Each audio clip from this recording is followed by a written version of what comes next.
Salut, c'est Marjorie. Bienvenue dans mes lectures What is Up? J'ai l'impression que ça fait une éternité que j'ai pas filmé. Je me sens un petit peu rouillée et je suis un peu enrhumée aussi, donc ça se peut que la voix soit un peu plus nasillarde que d'habitude. Ceci étant dit, ça m'empêchera pas de vous parler d'une de mes dernières lectures et j'ai nommé L'ombre animale de Mackenzie Orsel. En nous commencer, Tividosa. L'ombre animale, c'est un roman très spécial, autant dans sa forme que dans son fond, dans le sens où l'écriture est particulière, mais l'histoire aussi. Donc, on part avec une histoire où la narratrice est décédée. Elle est morte de sa belle mort et c'est pas un spoiler. Je pense qu'on l'apprend dès la première page, sinon au plus loin la deuxième page. Mais donc, c'est à partir du point de vue d'une personne morte, donc qui n'existe plus, que l'histoire nous est racontée à la première personne au jeu. Au début, je croyais que c'était l'histoire de la maman de l'auteur qui nous était racontée parce que sur la page couverture, c'est la mère de Mackenzie Orsel qu'on peut voir. D'ailleurs, je trouve que la ressemblance avec son fils est tellement grande. Mais bref, donc j'ai fait fausse route en partant parce que j'essayais de recréer les liens, en fait l'arbre généalogique, et ça marchait pas du tout, j'étais confuse. Et donc, ne partez pas sur cette piste-là. Je vous donne tout de suite les liens de parenté. Donc, c'est une famille nucléaire. Donc, le papa s'appelle Mackenzie. La maman, on l'appelle Toi. La narratrice, c'est la grande sœur. Et le petit frère, c'est Orsel. Alors, il y a Mackenzie comme le prénom de l'auteur et Orsel comme son nom de famille. Mais Mackenzie Orsel, l'auteur, n'est pas dans ce livre-là, ne le cherchez pas. Et moi, c'était ça que j'essayais de comprendre qui m'a comme un peu perturbée au début. Autre chose très intéressante, c'est un roman qui ne comporte aucun point final et donc aucune lettre majuscule sauf pour les prénoms. Mais donc, il n'y a pas de début de phrase avec une lettre majuscule, il n'y a pas de fin de phrase avec un point. Et ça peut être déroutant, surtout quand on ne le sait pas d'avance. Et donc, quand j'ai ouvert ça, je me suis dit, oh là là, dans quoi je me suis lancée. En même temps, c'est un roman qui a reçu tellement des beaux prix et puis des beaux commentaires, des éloges, que je me disais, les gens y ont trouvé quelque chose, puis ça doit pas être si difficile à lire, si compliqué, mais moi, j'étais comme perdue au début. Alors, je vous donne un exemple de ce que ça donne. Donc, des pages entières sans point final, sans majuscule. Et c'est comme ça à travers le roman. Je vous dirais que au début, on s'habitue, il faut s'adapter, puis après, ça coule de soi, ça va tout seul. C'est vraiment en parfaite symbiose avec l'histoire. La seule chose, c'est que j'ai trouvé difficile de savoir où mettre mon signet, où faire mes pauses de lecture. Le truc, c'est tout simplement d'y aller avec les chapitres. Et puis comme ça, on s'y retrouve. Alors, brièvement, le résumé de l'histoire. On est dans un petit village en province haïtienne. Et quand je dis petit village, là, on est dans les montagnes. Les gens se déplacent à cheval quand ils en ont. Sinon, ils se déplacent à pied. Il y a une école avec genre un instituteur qui, comme dans le temps d'Émilie Bordelot, enseigne à des enfants de différents niveaux scolaires. Il y a aussi le curé du village, évidemment, qui est moi, je présume qu'il est blanc. En tout cas, c'est un étranger qui vient de loin, ça, c'est ce qu'on sait. Moi, je l'imaginais soit d'Europe, francophone, ou même du Québec. On l'appelle l'envoyé de Dieu, mais en même temps, c'est un des plus grands imposteurs, dans le sens où on n'est même pas certain de sa foi. Et en fait, il profite des largesses que son rôle lui procure. Il passe le 3/4 de son temps à fumer des joints. Il a une préférence pour les jeunes femmes bien rondes, bien en chair, et il leur donne des séances privées derrière son église ou pas sa chapelle, mais en tout cas son lieu de culte. Assez dégoûtant, merci. Et puis, ben, il est même pas foutu d'être là au moment où on a besoin de lui. Au niveau de la famille, déjà, c'est une famille dysfonctionnelle. On a des parents qui ont eu une enfance très difficile, où ils ont manqué de tout, où les taloches, les sévices corporels étaient très présents, où il n'y avait aucune marque d'affection et tout. Et évidemment, ils ont reproduit ça chez leurs enfants, donc avec la narratrice et Orcel. Et ça fait des relations vraiment tendues, rentre-dedans. Déjà, entre les parents, on sait que c'est pas une histoire d'amour qui les unit. Mackenzie a finalement acheté toi, sa femme, de ses parents. Dans le fond, il a donné une somme pour la marier, puis ses parents se sont dit, ben c'est peut-être sa chance de s'en sortir, puis de vivre un peu mieux, une vie un peu plus heureuse. Donc, Mackenzie s'est carrément payé toi.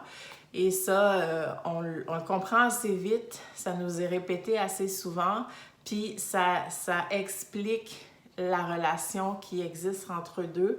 D'ailleurs, chaque fois qu'il est question d'une relation sexuelle entre le mari et la femme, c'est vraiment plus une histoire de viol conjugal que d'amour ou de désir ou de passion. Et donc toi, femme soumise, dédiée complètement corps et âme à sa famille, c'est elle qui fait tourner la maison, c'est elle qui s'assure que personne ne manque de rien, que les enfants ont quelque chose dans le ventre, quelque chose sur le dos. Mais comme je le disais, c'est vraiment une vie d'austérité, une vie de misère finalement, où par exemple, il n'y a qu'un seul repas par jour. La journée commence avec un café bien fort que toi prépares, mais par la suite, par exemple, ça peut être un repas vers 3-4 heures qui est composé de patates et d'avocats, puis ce sera le seul repas par jour. Personne s'en plaint parce que c'est ça la réalité pour la plupart des habitants. Et d'ailleurs, il y a une scène qui m'avait fait vraiment... en fait, tout le livre m'a retourné, là. Mais celle-là, ça m'avait fait quelque chose particulièrement. C'est une scène où la maman fait bouillir de l'eau dans une casserole en disant aux enfants, le souper s'en vient, mais le souper, il n'y en aura pas de souper ce soir-là. Mais pendant qu'elle fait ça, elle essaie de les occuper, elle leur raconte des histoires pour que finalement ils s'endorment malgré la faim. Bref, ça m'a vraiment touchée, ça m'a bouleversée, puis c'est parce que je me dis, c'est pas complètement inventé, là, ça existe. Ensuite, il y a la narratrice, donc je le disais, elle est décédée. Elle n'a pas la langue dans sa poche. Et ça, c'est peut-être un des éléments auxquels je ne m'attendais pas. Le langage est cru, le langage est direct, limite vulgaire par moment, mais jamais gratuitement, dans le sens que la narratrice est plus là, est décédée. Elle a plus de sensibilité aménagée, elle n'a pas à se soucier de ce que les gens vont penser, elle n'a pas à être diplomate ou quoi que ce soit. Elle appelle un chat et ça fait en sorte qu'elle nous raconte les choses crûment, telles qu'elles sont. Et ben, il faut être prêt à ça, chose que j'étais pas, parce que pour moi, comme il y a la maman de Mackenzie en couverture, ben je me disais, ça va être des petites anecdotes emplies de sagesse et de tendresse, mais non, c'est vraiment un roman coup de poing, comme je l'ai qualifié sur Instagram. On n'est vraiment pas, il n'y a rien de fleur bleue là-dedans. Au contraire, c'est vraiment la dure réalité qui nous est racontée par quelqu'un qui en a plus rien à foutre puisqu'elle est décédée. Donc, rien à cacher, tout est dit. Et en même temps, c'est tellement bien écrit. L'écriture de Mackenzie, c'est comme de la prose. C'est tellement bien dit, mais en même temps, c'est tellement dur ce qui est dit. Moi, je passais vraiment de la gifle à la caresse, puis là, je reprenais une gifle, puis j'étais pas prête. C'était comme un match de boxe auquel j'étais conviée, mais sans le savoir. Puis je mangeais des coups de poing parce que c'est dur ce qui est raconté, puis c'est un quotidien dur, puis c'est un combat au quotidien. Puis en même temps, il y a des moments de douceur qui te réchauffent, qui te réconfortent. Mais après ça, tu manges un autre coup de poing. Puis moi, j'avais comme pas enfilé mes gants, puis j'étais pas comme en position de protection. Bon, j'ai jamais fait de boxe, là, mais tout ça pour dire que j'étais pas préparée à cette lecture-là. Maintenant, je peux pas vous parler de la famille sans vous parler d'Orcel, le petit frère, qui est un peu plus réservé. On comprend pourquoi au fil de l'histoire, mais disons qu'il est très renfermé. Et lui, ce qui le passionne, c'est la mer, l'océan, les vagues et tout. Et il passe ses journées à aller s'asseoir sur le bord de la mer, puis à observer les pêcheurs qui partent, qui reviennent, qui défont leurs filets et tout. Et ça, vraiment, ce petit garçon-là, c'est un enfant de la mer. La mer représente tout pour lui. Et toi, la maman, elle a un côté très spirituel, elle est pieuse, elle est croyante. Et sa spiritualité va, si on veut, du côté de la religion catholique et du côté de la religion vaudou. Donc, ça va du Je te salue Marie aux divinités vaudou, comme les esprits, les lois et tout ça. Et ça, on sent que ça occupe une bonne partie de sa vie, de son quotidien, et je pense que c'est ce qui l'aide aussi à endurer tout ce qu'elle endure et à garder espoir pour le futur, autant pour elle, mais surtout pour ses enfants. Mackenzie, le papa, a eu une enfance très difficile. Il reproduit ça avec ses enfants. Il est très violent, il est autoritaire, c'est lui le chef de famille. Et disons qu'il passe sa rage et sa déception, sa hargne face à la vie sur sa femme et ses enfants. Et moi, il y a des passages qui m'ont vraiment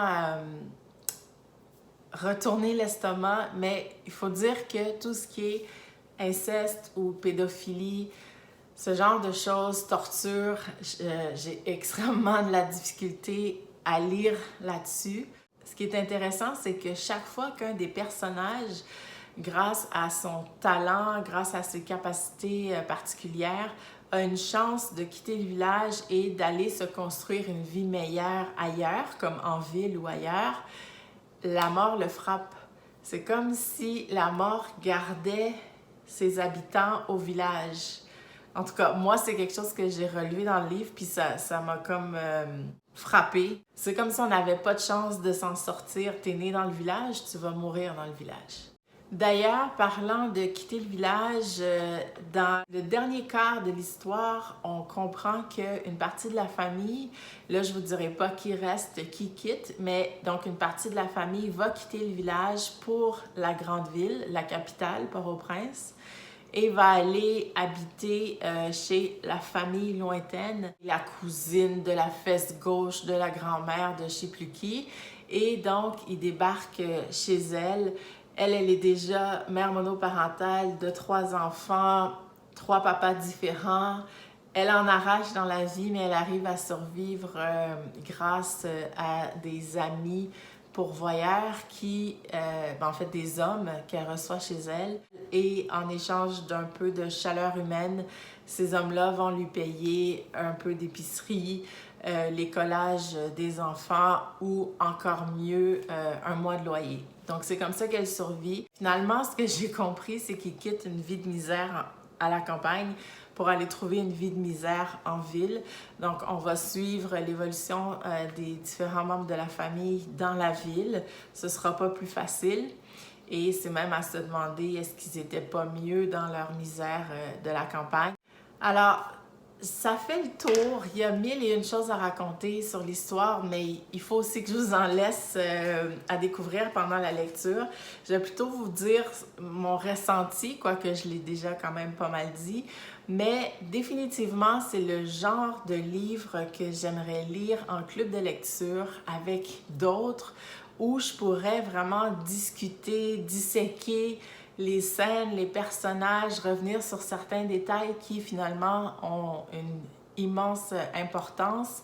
C'est le genre de livre que je vais relire pour vraiment mieux comprendre ou aller plus en profondeur. Ce que je dirais d'emblée qui m'a frappée, c'est le rôle des femmes. Elles ne sont pas en contrôle de leur vie. Il y a toujours un homme qui va les mener et elles sont soumises, elles se soumettent et elles sont soumises à ces hommes-là et vont dépendre d'eux. Et c'est sûr que la misère fait ça, là. Si les femmes étaient financièrement indépendantes, elles pourraient dire ciao, bye mon gars, merci, bonsoir. Mais là, c'est sûr que la misère, les enfants à nourrir et tout, ben, je pense qu'elles acceptent des choses qui autrement elles n'accepteraient pas. Et le fait qu'aucune femme ne soit nommée, j'ai trouvé ça fort et ça en dit long. Sur la condition des femmes. Donc déjà, la maman, on l'appelle toi. La narratrice, on ne connaît pas son nom. Et la famille lointaine, la cousine, ben c'est ça, elle s'appelle la famille lointaine. Donc, ces femmes-là sont comme toujours définies par rapport à l'autre, par rapport à l'homme dans leur vie. Par exemple, Mackenzie, c'est comme ça qu'il appelle sa femme, toi. Donc, ça vaut pour son prénom. Pourtant, je me disais, un prénom, tout le monde a ça dans la vie. Peu importe ton degré de pauvreté, peu importe ce que tu possèdes ou ce que tu possèdes pas, tout le monde a un prénom. Mais ces hommes-là, dans le roman, ont fait le choix de ne pas utiliser le prénom pour s'adresser aux femmes dans leur vie. C'est comme si elles n'avaient pas assez d'importance pour qu'on s'adresse à elles par leur prénom. Enfin, moi, c'est la réflexion que je me suis faite.